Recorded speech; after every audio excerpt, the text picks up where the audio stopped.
Paano nyo masasabi kung mayaman yung nanay sa PTA meeting? Sa PTA meeting, kapag siya yung president. Manong, can you pick us up at the lobby? We're waiting for you kanina pa. Ay, Tarush! Ganyan si mother mo, no? Ganyan si mother. Hindi. Yes, yung nanay ko. Means, nagdo-donate ng electric fan sa classroom. Ay, Tarush! Taga-donate ng floor wax, Starbucks floor wax. Paano mo masabi kapag mayaman yung nanay sa PTA meeting? Pagsiman yung asawa. Pagsiman yung asawa. Tsaka kapag piloto.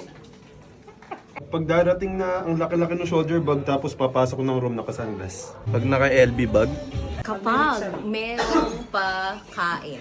Matic President. Kapag sinabihan niya yung mga attendees sa meeting, get out of my room. Pag sinabi niya, Mothers, don't worry, sagot ko na ang 1 year na tuition ng mga kids.